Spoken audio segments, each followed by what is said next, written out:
Jay Scherr. Jay Scherr. Jay Scherr. Jay Scherr, business consultant. Jay Scherr. Jay Scherr Business Consulting.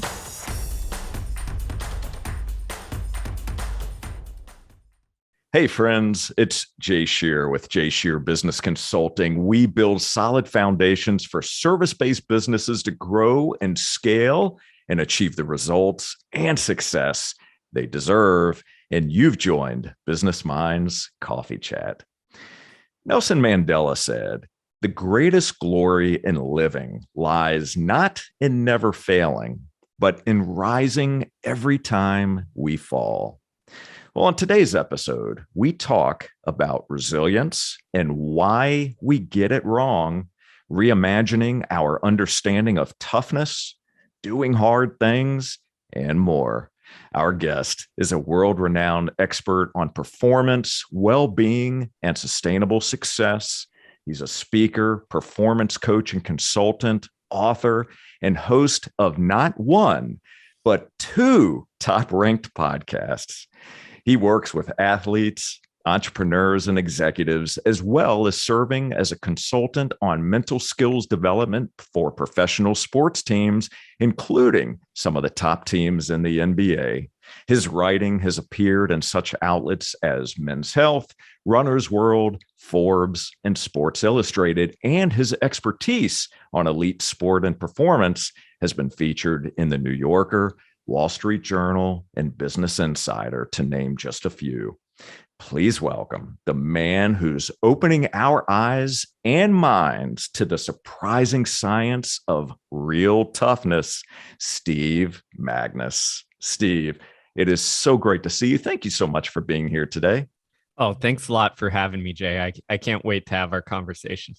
Likewise, me too. And I've want to share with you and share with our audience that researching you and exploring your content and reading your book it's been a game-changing experience for me. There are certain people that enter your life for whatever reason, and the right message from the right person at the right time can make all the difference in the world. And there's been so many things that you have written about, that you've published, that has really resonated with me. And I'm super excited because I know it's going to connect with our audience as well. So with all that said, let's jump right in. I thought a great starting point for us, Steve, would be to take us back a bit. I've done a fair amount of research on your backstory, your professional story. I would love it if you would take us back a bit even further to some of the experiences that you had growing up. If you can share a little bit about your family upbringing and some of the things that helped shape the person who you are today. Oh, wow. Sure. We can go back. I like this. So I grew up in Texas. My mom was originally born in Canada. My dad's from Texas. So it was kind of this nice little intermix where my relatives were from Canada, England, Ireland, all over the place. And we all just ended up in the suburbs of Houston, Texas. I grew up in the South, obviously, in a conservative family, in a very diverse suburb, I would say. And what was interesting is that growing up, I have my older brother who's 4 years older, and then my younger sister is 11 years younger. So there's quite an age gap. So my brother was the academic champion. Like, he was all academic and everything, one of the top couple in his high school class, won some state championship in some academic thing. So growing up, every couple years I'd follow behind him and I'd get, a similar teacher, and they'd have these expectations and they'd be like, "Steve, like, oh, your brother was so smart. Like, sure, you're going to be the same way." And because of that, like any normal child does, I think, I went the totally opposite way. For much of my academic career, high school, junior high, college, I hated reading, learning, any of that stuff. I was sports all the way. And in my field, sports was, it initially started as trying everything: soccer, baseball, basketball. But what I found out I was really good at was running. So I took to running because I had a natural talent behind it. And, everybody around me said, "Hey, Steve, you're really good at this. You should do this." So eventually I quit everything and just took up running and became incredibly successful at that.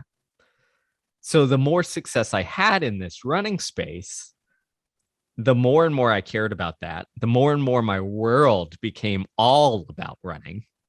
And the less and less and less I cared about anything academic, learning, reading. All of my decisions were based on running. And when I tell people that now, who know me as a writer, author, someone who loves exploring kind of what I'd call the academic or science and psychology of that, and who reads a ton, they're often shocked because it doesn't fit in with what I do now. But if you talk to high school Steve, he would tell you that, yeah, he didn't read a single book for English class, that he picked up, back in the day, we had these like Spark Note things, right? And then I remember reading The Tale of Two Cities instead of the book. I found the comic book version and took the test off of that. And the reason I like to tell this story is pretty simple, is that often we think like, oh, who we are is who we are. I don't like math, or I don't like reading, or I'm not a good writer. And if you talk to any of my English teachers back in, high school, even college, they would probably be like, yeah, Steve can write okay, but he's not a writer. He doesn't care about it.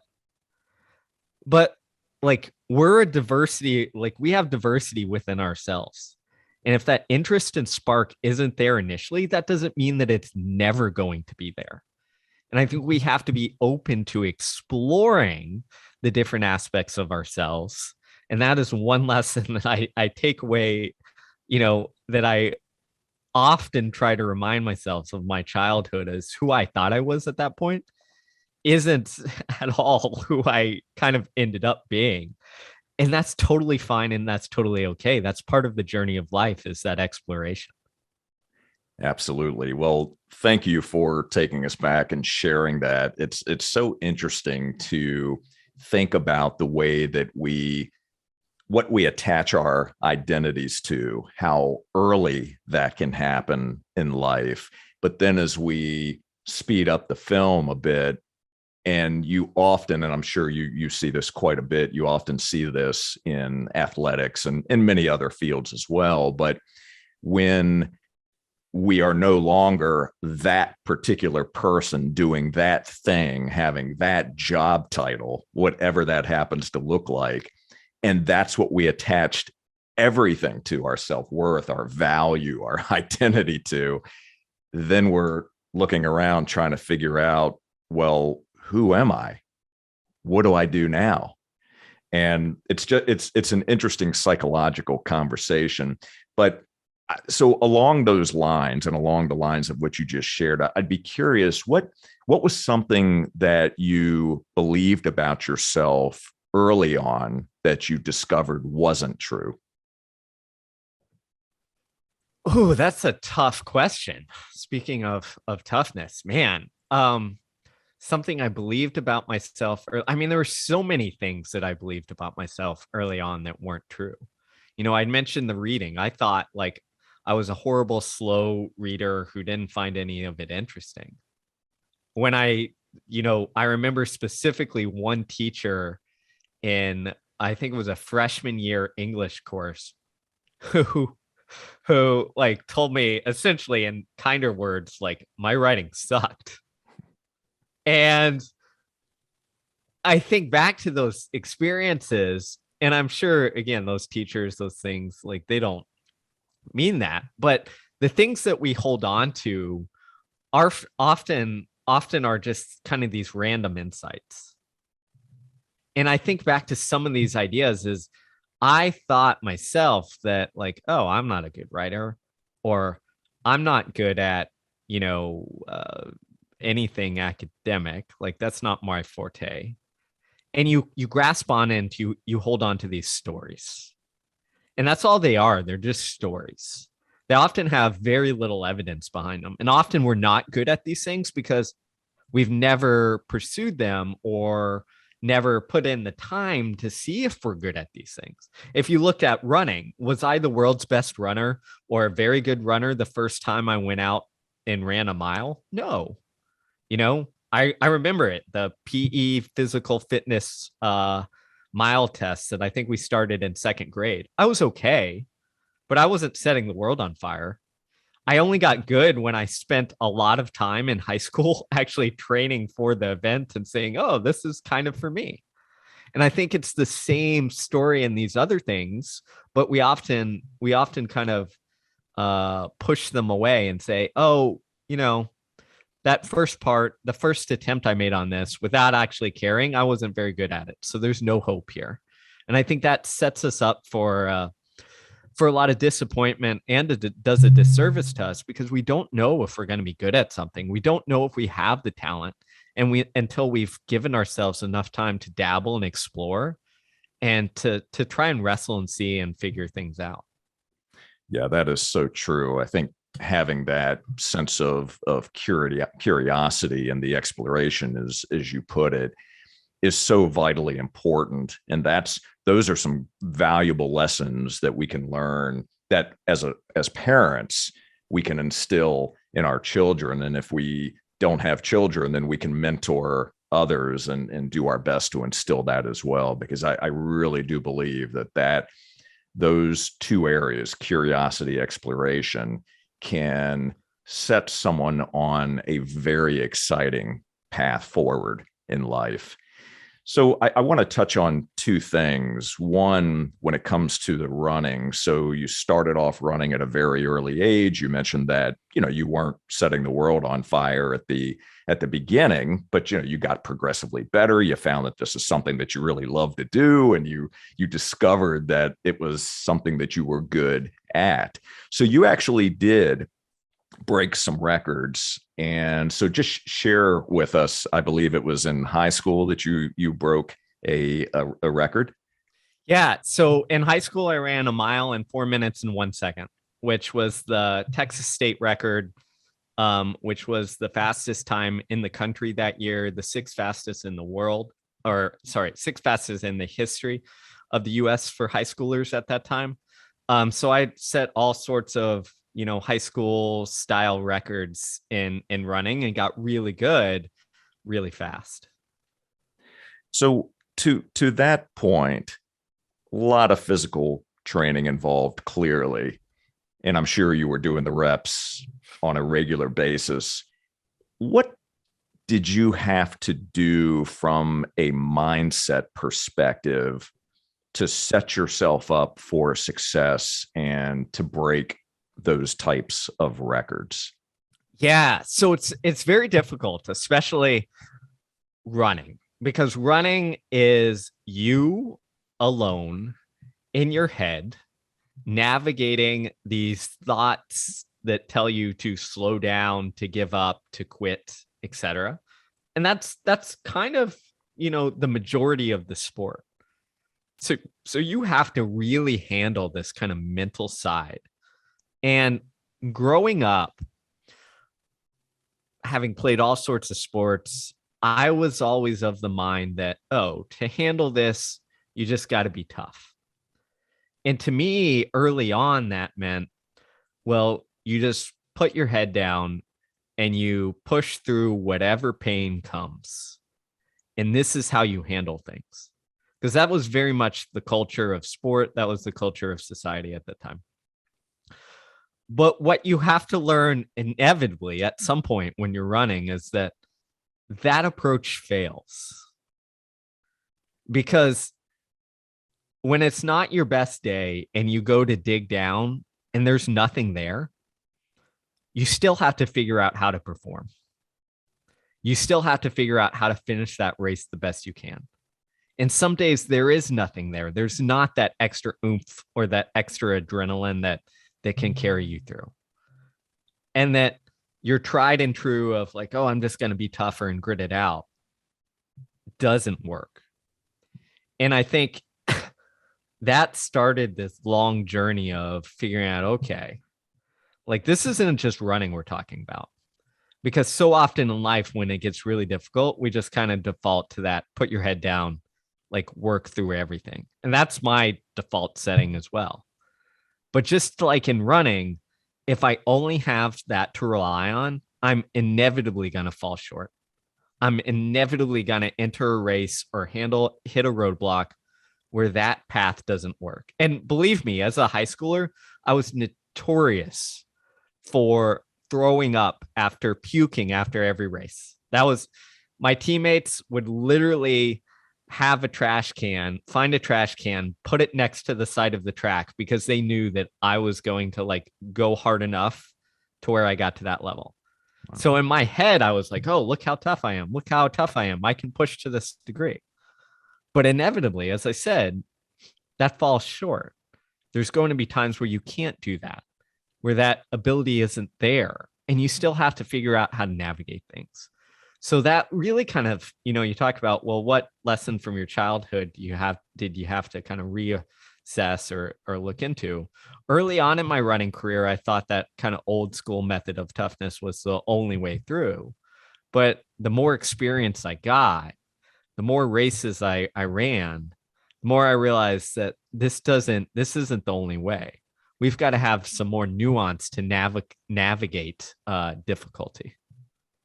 So can you point to a time when you noticed that there was a switch happening where you could just sense that you're starting to look at toughness differently?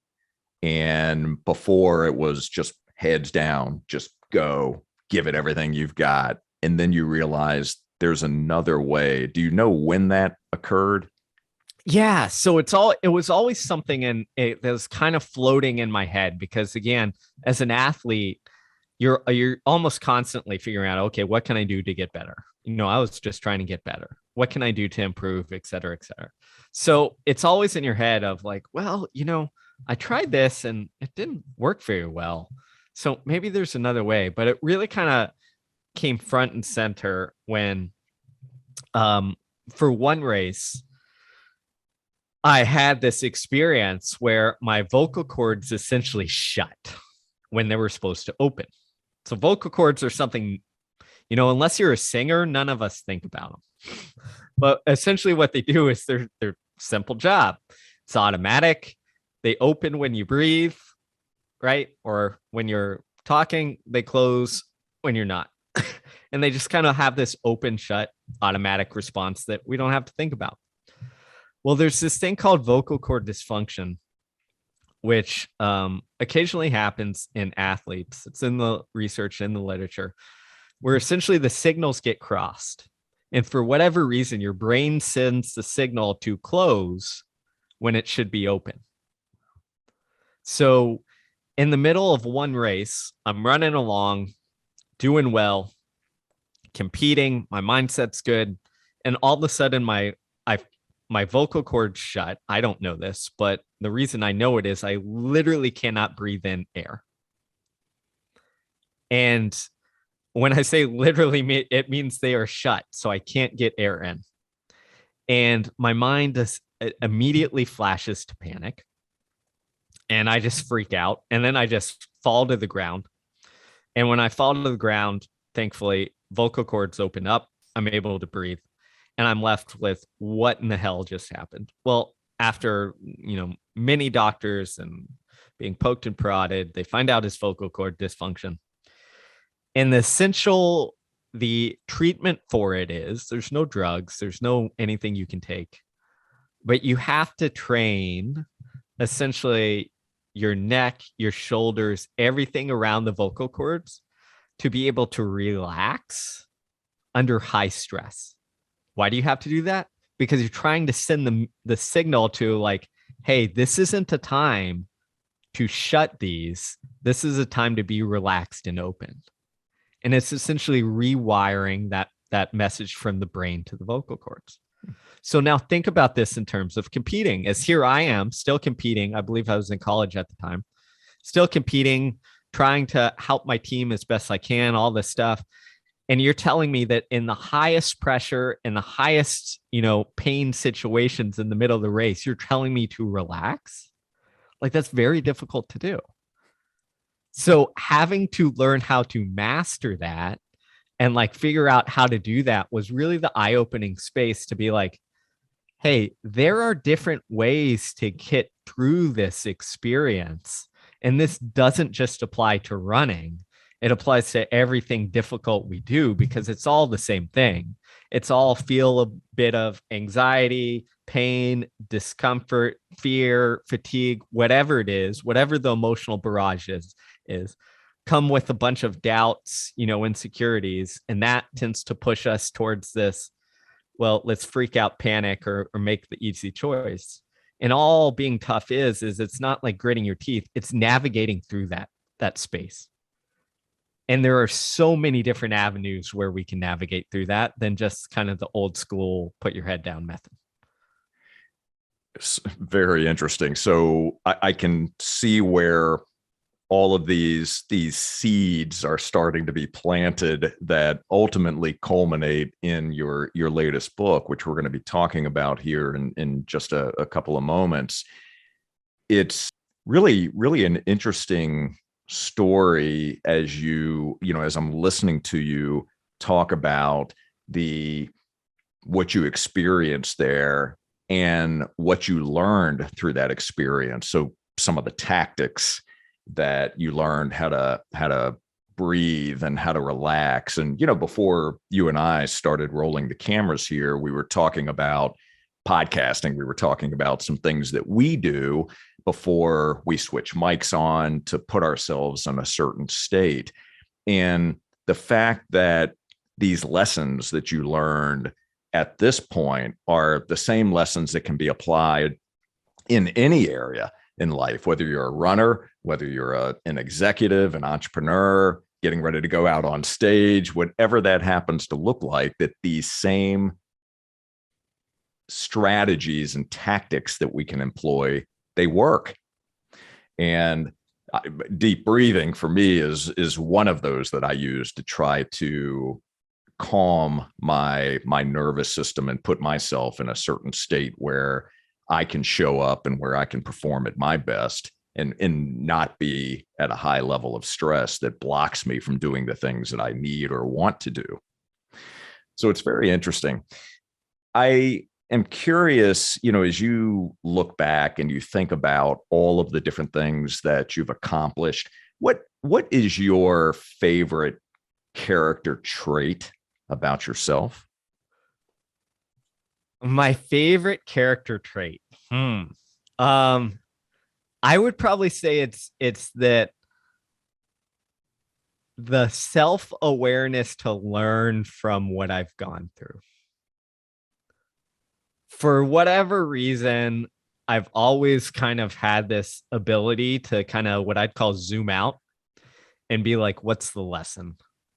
Like, and that includes thinking about, again, that situation. It could be with running. Like, what's the takeaway from something that was a really bad experience? I mean, it wasn't a fun experience, but what can I take away from it? And I've had that same ability in other aspects of my career. For instance, in my writing, it's like, how do, if I'm going from this kid who hated writing and wasn't very good at it in high school and college to someone who now does it as a career, well, how do you do that? Well, you've got to be able to get better. And for me, it was, well, okay, someone says I'm not good at writing. Why? What can I do better? And I think if any superpower will say that I have, it's that ability to kind of separate my ego from, the work or myself and like just take the criticism and take the hard times and be like, okay, great. I went through this. We're going to put this over here, but what's the lesson? What's the growth that can occur from it? Yeah, that self-awareness piece is incredibly powerful. In your coaching work that you do with clients, do you find that many of them also have that self-awareness, or are you the one who identifies those gaps, the blind spots, and helps them be able to close those gaps, recognize those, and then work on ways that they can improve? Yeah, it's a little bit of both. I would say is that in my coaching relationships, often it's people who have that awareness, and it's self-selecting, right? If you're looking for coaching, regardless of that's in your workspace or business or executive coaching or athletic coaching, like you're looking at how can I get better? So you've already kind of taken that step where it's identifying there's something that I need help with, and I alone can't figure it out. So I'm going to help. I'm going to reach out and get some help.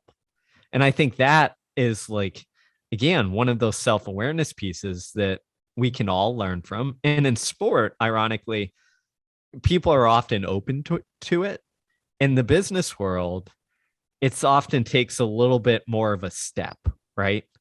It's not as it doesn't if your son or daughter is struggling at pitching a baseball, most people will be like, great, we need to get a coach. Like a coach is the answer. If you as an executive or a business leader are struggling with, okay, how do I lead this team or what have you, the first answer isn't always I need to get someone with perspective in a coach. And I think that's a little bit of a shame because, again, even though self-awareness might be my superpower, I still know that I have so many blind spots and so many things. Just like high school Steve thought academics weren't his thing and that athletics were all that mattered. Well, that was a blind spot. I had that potential somewhere in there. I just chose not to see it. It didn't come out until later, thanks to mentors and others who helped me kind of define and see it. So we've got to take advantage of how others have perspective on us that we just can't have. True. So speaking of mentors, who were some of the mentors that you think about and that you point back to who did help you begin to recognize your other abilities where you were telling yourself a story that wasn't true? Yeah, mentors are such an important part. And honestly, a lot of my mentors came out of athletic coaching for the rest of my life. I remember, I'll give you a quick example for my reading. I had a very good high school coach, track coach, who also doubled as an English teacher, although not mine. And he knew I hated reading. And he was like, Steve, you don't have to just read the books that they assign to you. And you don't have to actually read every single page of the book. If you don't like a book, you can read something else. And that might seem like a very simple thing, but I remember that kind of stuck with me. I was like, oh, I don't have to finish a book if I don't like it. Like, this is great. I can skip around. This is great. Find what's useful. This is great. And like something as simple as that is just like something that stuck with me over time to say, go ahead. But other mentors, one of my biggest mentors is a track coach named Tom Telez, who coached Carl Lewis and a bunch of other, Olympic gold medalists. And although he's a mentor for track, he was really a mentor for life.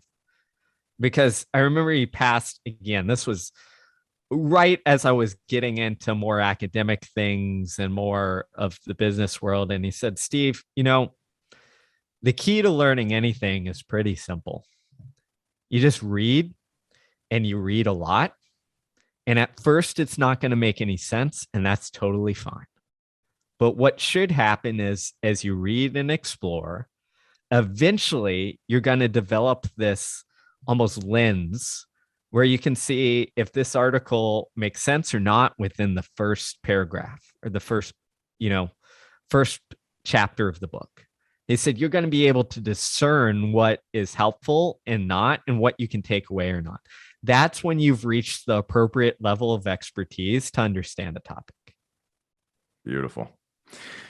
Yeah, the power of mentorship. It is quite amazing. And I make a point to surround myself with great mentors in different areas that can help me out. And I also mentor others. And it really makes a world of difference. And not only can we find a mentor who is living and present in our lives, but we can also find mentors through books as well. And I've certainly benefited from those as well. So I would love it if we could move to your latest book and have a discussion around Do the Hard Things. So first of all, I wanted to thank you for sending me a copy of the book. This book is soon to be released. And when this episode comes out, the book will more than likely be available then. We're going to be linking to places where you can purchase the book. But this book, as I look at it, it really is, it provides a roadmap for the reader to learn how to navigate life's challenges and achieving high performance in the face of hard things. So my first question to you as I was reading through the book was, who were you thinking about when you were writing this book? Certain parts of it, you were absolutely speaking to me, but who were you intentionally writing the book for as you were putting this together? Oh, that's another good question. You're great at this, Jay. What I would say is different sections and different chapters were aimed for different people. Some of them were me when I was younger, right? I sat there and I said, oh, what were some of the things that I needed to hear at this time? And I'd write that for them. And then other people were, friends or parents that I'd, my own, or parents that I'd worked with, of athletes I'd coached. Some were executives and business leaders who I'd worked with and learned from and heard about, what they had gone through and some of the misconceptions around that, especially leadership in the workplace, and the stories that they tell me on like, I wish I did it. I wish I didn't do this when I was younger or when I got in my first leadership position. And inevitably during, especially the stories, but inevitably during the chapters, I try and hold that person in my head and say, okay, what would this person wish they knew, back then or years ago that could change their mind? Because for me, a book is about not only conveying information, but it's also about the so what. What am I trying to do? And for me in writing this book, it's to change that narrative, to change, to give someone some information so they can say, hey, when I face this challenge, maybe I should consider going this other way. Maybe I should consider, a different way how to handle it than I would traditionally do. So keeping someone personally in your head on that you're writing to, I feel like it makes the writing more personal, and it also gives you kind of a purpose, because what I found is if I try to write for everybody, I write for nobody. Very interesting. So the writing process of this book, how does it differ from some of the other books that you've written? And obviously you've written a couple of books where you co-authored with another individual, but just the process itself, writing for yourself, and in some cases speaking to a younger version of you, a message that you needed to hear. How did that differ from other books that you've written? Yeah, so it was much more deep. This is probably my most personal book that I've written. The other books that I've written, well, they've had some personal stories behind them. It was much more, here's the research, here's the experience of others, let's learn from them. And it almost allows you to create some distance. And that distance can help you be kind of objective and convey information, but it also loses a little of that kind of oomph, that personal meaning, right? And in writing this book, I struggled with conveying the right messages, I think, a lot more because that meaning was so intertwined in there. So I had to wrestle with things. I would say wrestle with the ideas in here to make sure that they were conveyed properly a lot more. And my process is pretty simple when it comes to writing. I try and do a ton of research and interviews and all that stuff before I even start writing. And then when I write, I reserve my mornings for writing and I just try and write as much as I can. But inevitably, I hit a point where I struggle. And whenever I hit that point where it's like a block and I struggle, I either go on a walk or a run. And I just try and let my mind figure that out. So in those times where you were wrestling with a point that you were trying to make, did you have anyone else that you were bouncing ideas off with, or just going deeper to help you flesh out the concepts and the ideas and to maybe provide some feedback? Did you think about this? What about this? 100%. I had several people, good friends, former colleagues, people who I know would understand these concepts. And I just have conversations. Often on walks, I'd pull out my phone, put my headphones in and be like, hey, I'm going to call this person and I'm going to talk this through with them.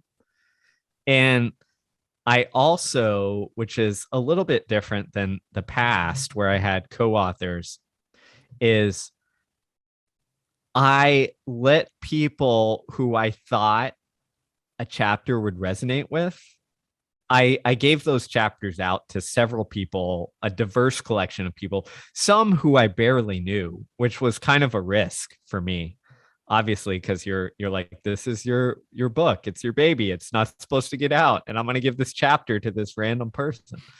But I wanted a diverse array of like eyes on it to tell me like, what am I missing? What's in here? Like, given your experiences. And those people weren't chosen randomly. It was people who I was like, who had done some impressive things or had been through, a death in the family or a loved one or something tragic. And I knew would have a different experience from myself who hadn't been through that experience. So I wanted that diverse array of eyes and brains and lenses on that. And I think, and I hope that gave this book a more, just more depth behind it, to make sure that it's not just, although I'm thinking about myself maybe or others, that it also like connects with and like fills those buckets for people who might not ever have run, for example, in their life. And that's okay. What a great approach and a great process to go through. And I'm sure that throughout that, you also learned quite a bit about yourself. And I think about putting work out before I think that it's ready, and what I have to go through to allow myself to release that. I have to get out of my own way. I have to get out of the way of my ego and be open to the ideas and be open to other people's opinions. But to go back to something that was said earlier, if the focus here is on creating the best work possible and serving others with the message in this book, what better way to do that than to get feedback from those who potentially are going to be reading and consuming this book and recommending it to other people? Exactly. And let me be clear, it is not easy. It's not easy for me either. It is not easy to do those things of letting go, getting your ego out of the way, like, especially with writing, because it is your kind of baby. You're like, I've wrestled with this and did all this stuff and took hours upon hours. So a part of you is always going to be like, it's not ready, or what if they don't like it? And you just you've got to make that jump. You got to get through that on the other side of it.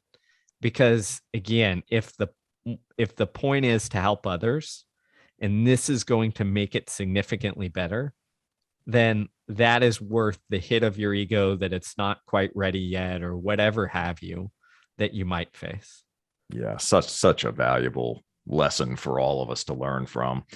So the book starts off with how we can get toughness wrong, where we went off track and where to go. And then you take us through the 4 pillars of real toughness.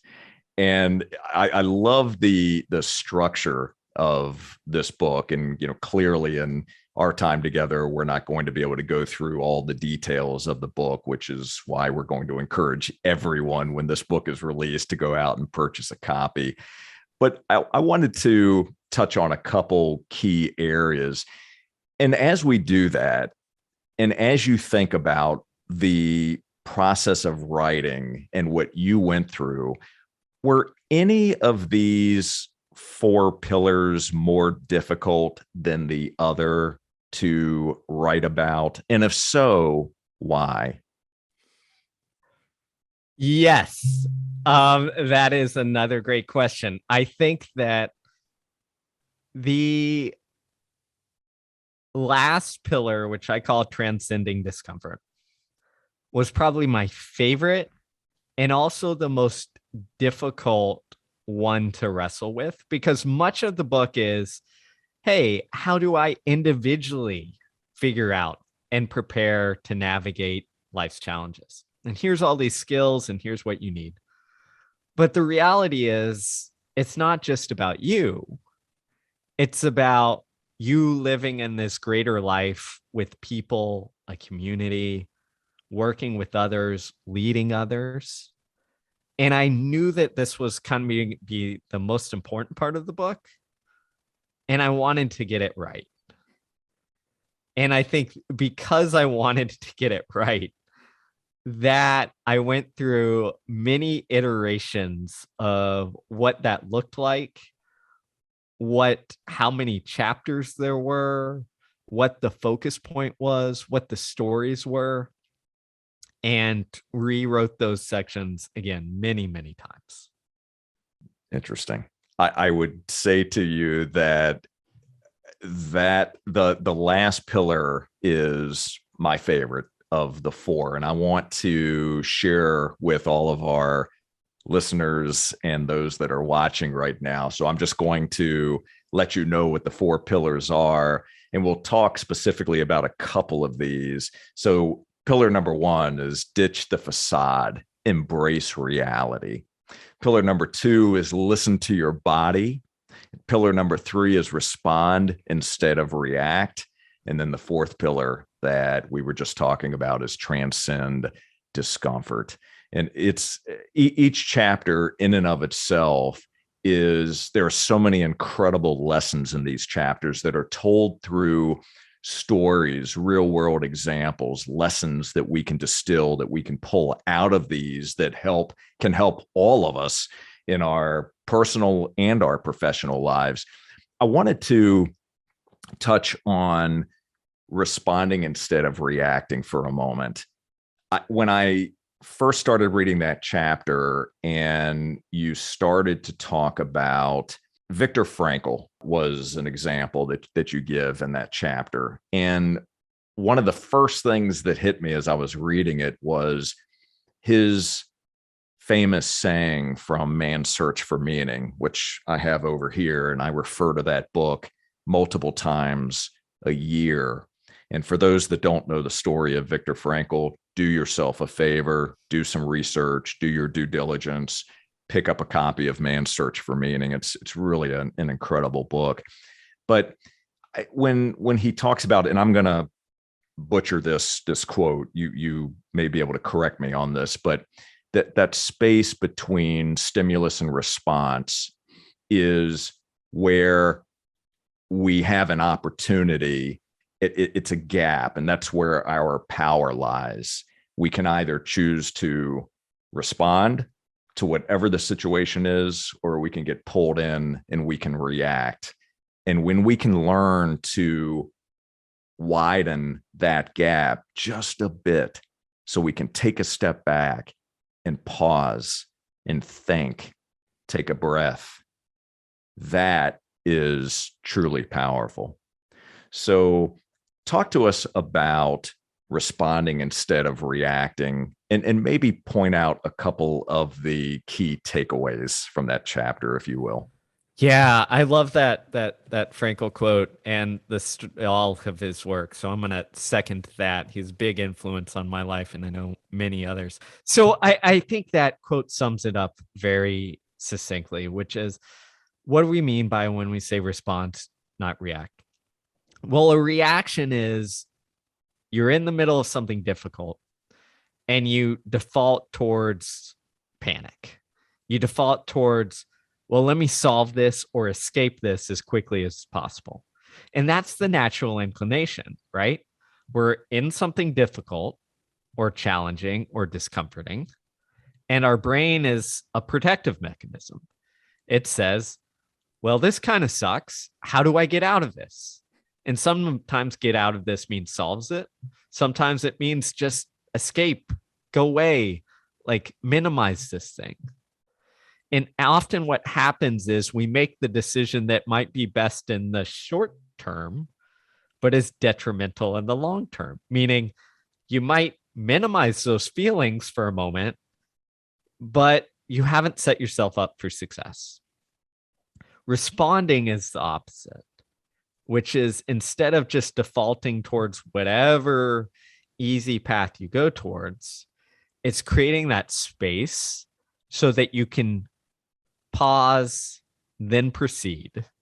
So you can analyze, understand, hey, which path am I going to choose? And then make that decision to choose.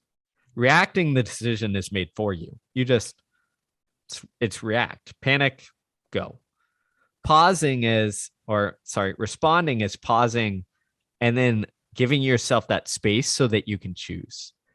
And I think that's where Frankl gets it so right, is that it is about creating that space so that we can make that decision that might not always be the right one, but space allows you to take wise action instead of panicked action.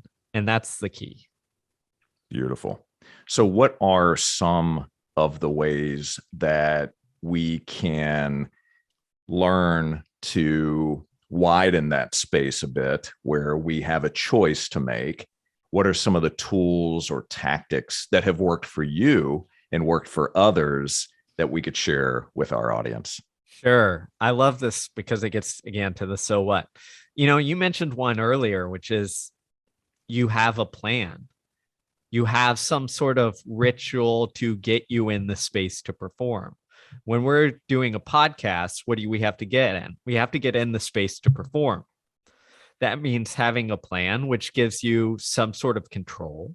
We know that whenever you have a perception of control over something, it's almost like a switch gets flipped and we're able to deal with more difficult things without getting to that panic phase. So that's number one. Find small ways to give you some sort of control over the state you're in. Now, when we're talking about space, what else matters? It's about creating psychological distance so that we don't feel compressed, but we feel like, okay, I have the space to make a decision. Number of different ways to do that. Breathing can do that. Why? It kind of slows down that fear panic response so that you don't feel rushed to do things. So slow breathing can work well.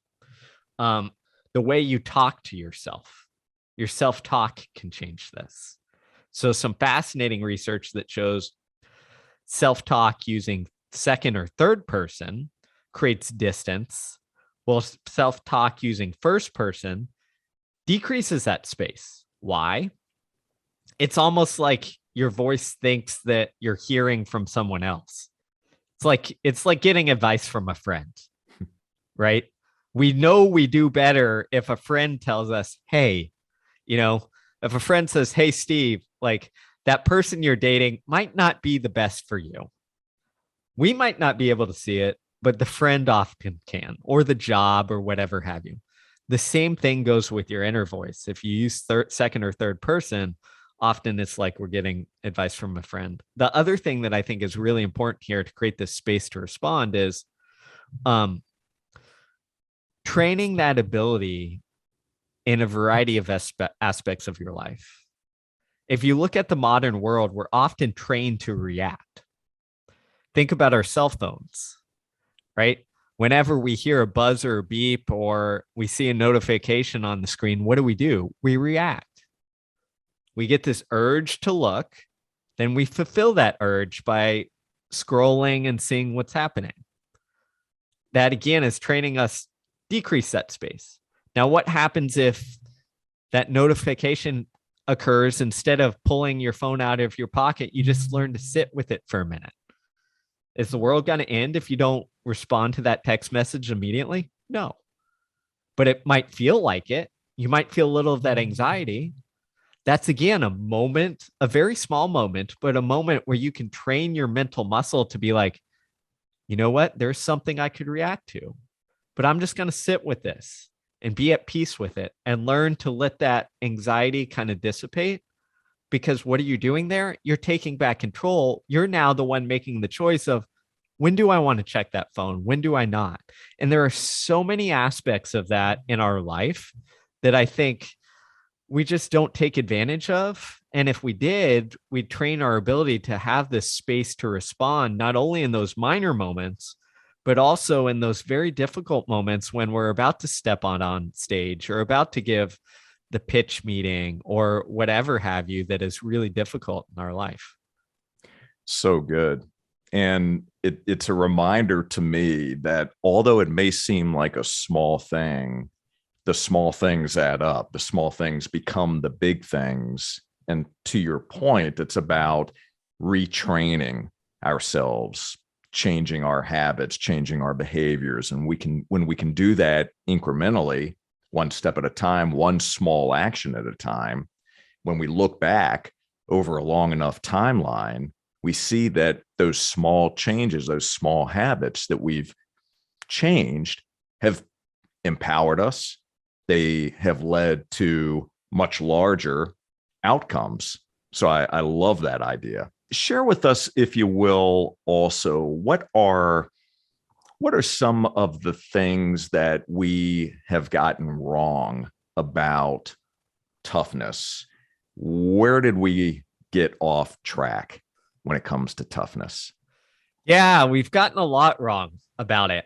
And I think we've hinted at it around this in the conversation. But I think one of the main things is we've created this kind of caricature that like, oh, this is toughness. When the reality is it's doing the things that we talked about, which is navigating discomfort and challenges. What we often think it is this kind of external strength, this machismo, this like, I'm going to put my head down and grind through things. And that looks really tough. But the reality is none of that matters it's, did you have the space to take wise action or not? And that wise action isn't tied to any of the external things. So let me give you an example. Confidence, right? Everybody says you need confidence. It's true. Confidence helps our performance, helps us get through challenging things. But when we think of confidence, we often think of the external bravado, the person who like looks and acts, looks confident. But looking confident and actually being confident are two different things. If you talk to military personnel or special forces, like I did for this book, they'll tell you that often the person who creates like the bravado and I got this isn't a big deal. When they get thrown in the really difficult situation, and in their case, it's really difficult situations, it's the person with kind of the quiet confidence, or as one military personnel told me, this humble confidence that often is the one who's able to do the difficult thing. The person who put on the facade, that fades away as soon as life gets real and difficult. So I think that's, again, one of these big things. It's like we have this expectation of, oh, toughness is like the person who just exudes and shows this external strength and bravado and all this stuff, but it's not. You can have that and still have real confidence, but it's really about the person who's got that inner strength. And I think when it comes to toughness as a whole, it's not just confidence, it's toughness comes from the inside. How are we developing, cultivating, helping those that, to develop that inner strength? And the last point I'd say that I think we've really messed this up is often in leadership positions. We think a tough leader is someone who's like, demanding, almost in control all the time, almost like a dictator. But that research shows, performance shows, high quality executive shows often backfires when push comes to shove, because that puts those you lead in a place of like fear over you. So they won't do the thing that will help your company the most, which is like figure out the problem or speak up when they need to. They'll defer to the fear and power. So the actual way to create quote unquote tough or resilient organizations is to empower people, to help them learn and grow, and to like give them the space to perform at the highest level. And sometimes as a leader, that means like stepping back a little bit. This is so good. I got to tell you, I wish this book had been available many years ago when I was really starting in my leadership and corporate positions. And it was a different space, a different time. And I was following the examples of those that were around me, not pointing fingers, but that's where I was learning most of what I had learned early on about leadership. And a book like this would have definitely changed my perspective. I would have become a better leader sooner. And so I'm so thankful and grateful that you have brought this book to life. And I'm so excited for our listeners and those that are watching right now to have the opportunity to pick up a copy of this, read the book, consume it, learn from the examples in this book, learn from your experiences, and then apply them. And that's the most important part. We can read, which reading is incredibly important. And I read all the time. What do you do with the information that you're reading? So for all of you that are watching right now, please make a point to pick up a copy of the book and apply the lessons learned. It will be a game changer for you as well. So as we come to the close of our conversation today, before I ask my final question to you, what challenge would you like to give our audience? I'm all about challenges. So all I would say is this, is think of something that brings on a little of that anxiety, that makes you a little bit uncomfortable, and go towards that. Whatever that is in your life, just go towards it. You don't have to conquer it. You don't have to win over it. I just want you to take a step towards that and be okay and see what happens. So good. I love that challenge. I can't wait to find out who takes you up on that one. If you would please leave us a comment and let us know what you're going to lean into and share that with us. And I'll make sure that we share that as well with Steve. So, Steve, I have all of your social links to the book. We'll make sure we put all of that in the show notes. My final question is this: what's the most difficult decision that you've had to make in the pursuit of the person who you've become? What to give my attention to. And what I mean by that quickly is that there are so many opportunities in this world, and there are so many things that will pull you and can pull you in a million different directions. And the more I've learned is that the opportunities we take, the people we surround ourselves with, the communities and workplaces that we, occupy, they do more to shape us than anything else. So you have to be very intentional on what you say yes and what you say no to. And that's a very challenging space. So I'm forever trying to navigate that and figure that one out. So good. I want to thank you again so very much for joining us today on Business Minds Coffee Chat. Thank you for not only bringing this book to life, but sharing of your experience, your insight, your inspiration, your knowledge. And this has been a great conversation. And I want you to know how grateful I am for you. Well, thanks a lot, Jay. I love this conversation. I love everything you're doing. So keep it up. I'm a big fan. Well, thank you so much. And for all of you, thank you so very much for watching and for listening. And would you do us a favor? Would you please take a moment to subscribe, rate, and leave us a review? We would greatly appreciate that. Let us know what you thought about this episode. And to enjoy more episodes, all you have to do is visit jscherbusinessconsulting.com. And until next time, keep learning, keep growing, pick up a copy of Do Hard Things, and we'll see you on the next Business Minds Coffee Chat. Take care, everybody. Jay Scherr. Jay Scherr. Business Consultant. Jay Scherr Business Consulting.